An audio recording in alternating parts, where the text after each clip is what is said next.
सिद्धिभ्यः ओम नमः सिद्धिभ्यः ओम नमः सिद्धिभ्यः। मंगलम भगवान वीरो मंगलम गौतम गणी मंगलम कुंद कुंदार्यो जैन धर्मोस्तु मंगलम सर्व मंगल मांगल्यम सर्व कल्याणकारिकम प्रधानम सर्वधर्माणाम जैनम जयतु शासीनम जैनम जयतु शासीनम जैनम जयतु शासीनम। नमो अर्यंताणम नमो सिद्धाणम नमो आयर्याणम नमो जयाणम नमो लोये सभ्यसाहूणम। ऐसो पंचनमुक्कारो सब पाप प्रणाशिनम मंगलाणम च सभ्येशीम परमं हवै मंगलम। चित्तारि मंगलम अनंता मंगलम सिद्धा मंगलम साहु मंगलम केवली पणुत्तो धम्मो मंगलम। चत्तारि लोकोत्तमा अनंता लोकोत्तमा सिद्धा लोकोत्तमा साहु लोकोत्तमा केवली पणुत्तो धम्मो लोकोत्तमो। चत्तारि शरणं प्रवज्यामि अर्हन्ति शरणं प्रवज्यामि सिद्धि शरणं प्रवज्यामि साहु शरणं प्रवज्यामि केवली पणत्तं धम्मं शरणं प्रवज्यामि। बोले समय जिन धर्म की जय। बोले श्री महावीर भगवान की जय। बोले तीक्षित नेमीगिरी नेमीनगर के मूल श्री खजाराठ आदिनाथ भगवान की जय। बोले द्वादशांग जैन वाणी माता की जय। बोले आचार्य गुरुवर 108 परम तपस्वी गुणचारी परम तिषि संत शिरोमणि पंचवर्ष के जल के त्यागी चंद्रसेनानी ज्ञान वृद्धि तपो वृद्धि वय वृद्धि आचार्य श्री 108 नेमी सागर जी महाराज की जय। आचार्य श्री 108 दया सागर जी महाराज की जय। भव्य आत्माओं, जैसे कि आप जानते ही हैं कि प्रत्येक मानव का जन्म हुआ करता है और जन्म होने के उपरांत मानव का एक दिन मरण भी निश्चित है। किसी नीतिकार ने कहा है इस दुनिया में जो जन्मा है उसको एक दिन मरना है। सोच समझ कर चल तू पगले तुझको क्या क्या करना है। धन दौलत और ये परिवार झूठा जग का सपना है। अब समय को सोच बावले अपना भी कुछ करना है। प्यारे बंधुओं, जन्म के साथ मृत्यु जुड़ी हुई है। मृत्यु और जन्म के बीच में हमें क्या क्या उतार चढ़ाव देखना पड़ते हैं। हम धन दौलतें कुटुंब परिवार में रम जाते हैं और उसी को संचालित करने के लिए प्रयास करते हैं।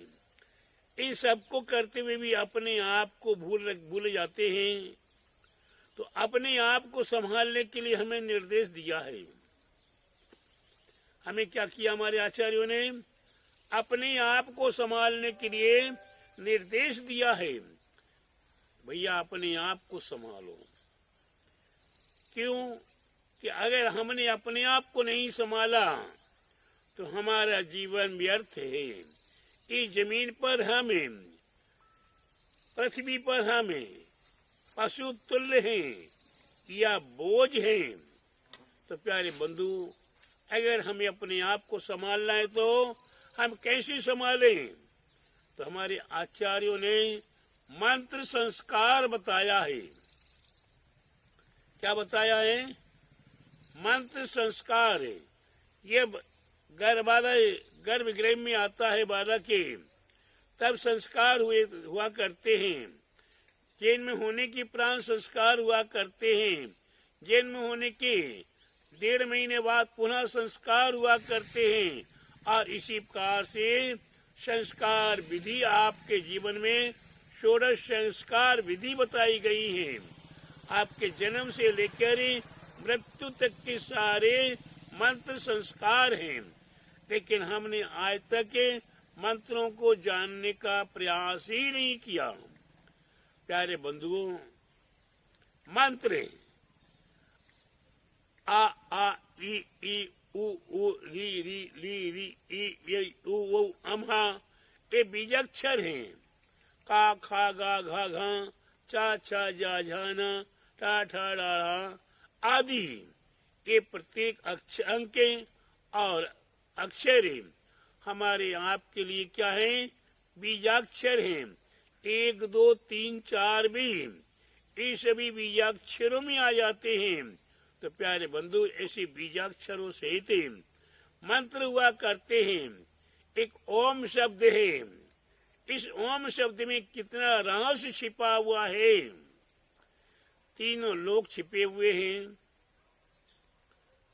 5 परमेष्ठी छिपे हुए हैं, 3 काल छिपे हुए हैं, 5 ज्ञान छिपे हुए हैं आदि। इस ओमकार में हमारे तीर्थंकर प्रभु की सर्वांग दिव्य देशना भी कैसी खिला करती है? ओमकारमय। ओमकारम बिंदु संयुक्तम नित्यम ध्यायन्ति योगिना कामदम मोक्षदम चेवा ओमकाराय नमो नमः। प्यारे बंधुओं, ये ओमकार है, कितना महत्वपूर्ण है। ये केवल संसारिक नहीं, ये ओमकार हमारे लिए पाप रूपी काम विकार को नाश करने में और मोक्ष रूपी लक्ष्मी को दिलाने में कारण बनता है। ये ओमकारम बिंदु संयुक्तम, बिंदु से तो ओमकार है। नित्यम ध्यायन्ति योगिना, योगी जन माने साधु संते त्यागी वृत्ति, इस ओमकार के लिए नित्य प्रति अपने सर्वांग से ध्याते हैं, अपने सर्वांग में इसे बसा के रखते हैं। रग रग कण कण में, पल पल क्षण क्षण में इस ओमकार का चिंतन करते हैं। प्यारे बंधुओं, एक छोटा सा ओम शब्द है। लगभग ये कहा जा सकता है कि जितने प्राणी मानव प्राणी का जन्म होता है तो उनके मुख से ओमकार जैसी रोती हुई कि इसमें भी ओमकार छिपा हुआ है। तो प्यारे बंधुओं, ये बीजाक्षर है, एक नहीं, 2 नहीं। ओम ह्रीम श्रीम क्लीम ईम अरहम बम मम हम सम तम पम आदि अनेकों बीजाक्षर मंत्र हैं। इन बीजाक्षर मंत्रों को कैसे कैसे समावेश करना है, कैसे कैसे इनका मेल जोड़ करना है और कैसे कैसे इनकी संख्या का हमें निकालने का प्रयास करना होता है। ये कब कब कौन कौन से काम में कहाँ कहाँ ये बीजाक्षर काम आते हैं, ऐसे एक नहीं अनेकों ग्रंथ हैं। आपने एक ग्रंथ का नाम सुना होगा, जैन धर्म की रहस्यमय गुप्त विद्याएं। क्या आपने एक ग्रंथ का नाम सुना होगा? जैन धर्म की रहस्यमय गुप्त विद्याएं। ये मंत्र संबंधी ग्रंथ है। ये जैन धर्म का रहस्य को दर्शाने में समर्थ है। ये ग्रंथ कभी योग बना, संग्रह भी करने का, अध्ययन करने का और इसे लिपिबद्ध कराने का भी योग बना। यह ग्रंथ अपने आप में बहुत छोटा सा है, लेकिन इस ग्रंथ के अंदर एक नहीं अनेकों मंत्र भरे हुए हैं और जो आप संसारी प्राणी के लिए समय समय पर कार्य आया करते। ऐसे मंत्रों की साधना, मंत्रों की रहस्य, मंत्रों की विधि, मंत्रों का विधान और मंत्रों की साधना की सामग्री, अगली दिशा आदि सब का उल्लेख इस ग्रंथ के अंदर किया हुआ है। प्यारे बंधुओं, आप करके देखो, अनुभव करके देखो, चाहे वो हिंदू हो या मुसलमान हो, जैन हो या सिख हो या ईसाई हो, चाहे कोई भी धर्म का व्यक्ति हो, जब संकट आता है, जब तकलीफ आती है, जब परेशानी आती है, जब आपको कोई अवलंबन दिखाई नहीं देता है, जब आपको कोई सहारा दिखाई नहीं देता है, उस समय पर आप क्या करते हैं? धर्म की ओर जो आते हैं, और धर्म में भी जो गुरुजनों के माध्यम से मंत्र संस्कार दिए गए हों, गुरुजनों के द्वारा जो मंत्र प्राप्त हुए हों, उसी मंत्र की जाप साधना आदि या उच्चारण आदि शुरू होता है।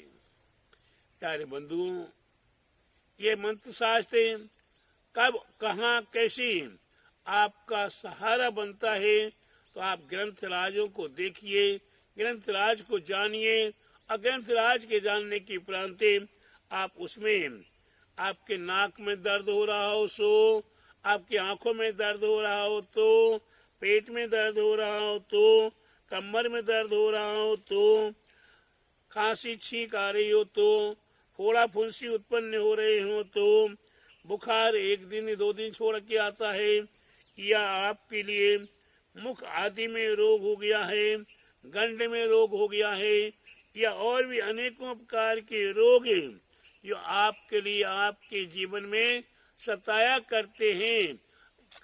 हमारे आचार्य कहते हैं, इस शरीर में जितने बाल हैं, एक एक रोम है, जितने रोम है उतने हमारे आपके पास बीमारियां हैं। और ऐसी बीमारियों के लिए निवारण करने के लिए, बीमारियों पर विजय प्राप्त करने के लिए हमारे पास अनेकों अनेकों मंत्र राज हैं। और मंत्र राज के लिए अगर हमने जान लिया, समझ लिया, तो प्यारे बंधुओं फिर हमारे जीवन में रोग आने वाले नहीं है। ये रोग से आप मुक्त हो जाएंगे, आप निर्बाध हो जाएंगे, आपको धर्म में बाधा नहीं आएगी, तो आप आगे चल के आपस में हिल मिलकर एक साथ बैठ कर समाधान तत्व चर्चा आदि कर सकते हैं, सत्संग कर सकते हैं।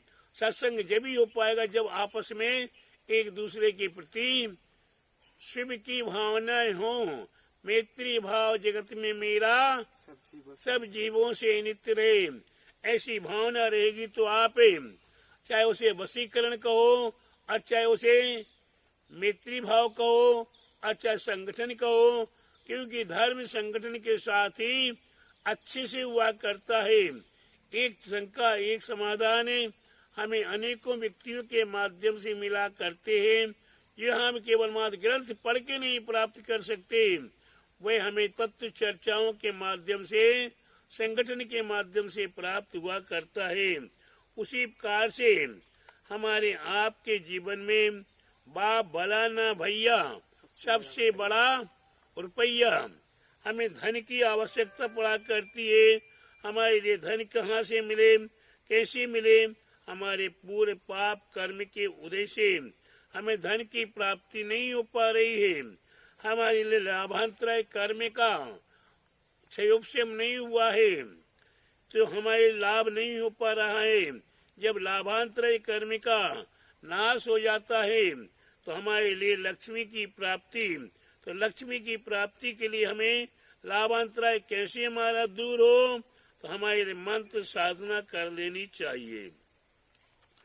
मंत्र साधना में द्रव्य की प्राप्ति है, धन की प्राप्ति है, लक्ष्मी की प्राप्ति है आदि, अटूट लक्ष्मी की प्राप्ति, अखंड लक्ष्मी की प्राप्ति है, अनाहत लक्ष्मी की प्राप्ति है, अद्भुत लक्ष्मी की प्राप्ति है, स्थायी लक्ष्मी की प्राप्ति है, ऋण मुक्त होने के लिए लक्ष्मी की प्राप्ति है, जमीन से गड़ा हुआ धन कैसे प्राप्त हो आदि आदि अनेकों प्रकार से लक्ष्मी की प्राप्ति के मंत्र इसी जैन धर्म की रहस्यमयी गुप्त विद्या नाम के ग्रंथ से आप प्राप्त कर सकते हैं, देख सकते हैं, जान सकते हैं। और आप लक्ष्मी की प्राप्ति हो गई तो आपको वर्तमान में यश, कीर्ति, मान, सम्मान, प्रतिष्ठा अपने घर में, परिवार में, समाज में, देश में, राष्ट्र में आपको वही लक्ष्मी की प्राप्ति, यश, कीर्ति, मान, सम्मान को प्राप्त कराने में समर्थ हुआ करती है। और वह जिनके पास लक्ष्मी हुआ करती है वही व्यक्ति बड़े बड़े जिनालय, बड़े बड़े अनुष्ठान, बड़े बड़े साधुओं की व्यवस्था में खड़े होना, उनके विहार आदि कराना आदि लक्ष्मी के माध्यम से, धन के माध्यम से ही हुआ करते हैं। अगर धन नहीं होगा तो वे जिनालय कैसे बनेंगे, बड़ी बड़ी प्रतिमाएं कैसी विराजमान होंगी, कैसे बड़े बड़े हमारे लिए भव्य जिनालय आदि प्राप्त हो, तीर्थ आदि कैसे प्राप्त हो। इसमें प्रत्येक भव्य आत्माओं के लिए धन की आवश्यकता अवश्य हुआ करती है। और जिनके पास गृहस्थ अवस्था में अगर धन नहीं है तो वे दो कोड़ी का है। अगर किसी साधु के पास धन है तो वो साधु दो कोड़ी का है। इसलिए प्यारे बंधु, हमें धन की आवश्यकता गृहस्थ अवस्था में रहते हुए हर प्राणी के लिए आवश्यक है। घर परिवार को चलाने के लिए, देश राष्ट्र को चलाने के लिए और साथ ही साथ धर्म को चलाने के लिए भी धन की आवश्यकता हुआ करती है। और जिसके पास ऋण, व्रण और वेर, ये तीन चीजें नहीं रहा करती है, वही मोक्ष रूपी महालक्ष्मी को प्राप्त करने में समर्थ हुआ करता है। इसलिए कभी भी हमें धन प्राप्त तो करना है, लेकिन कभी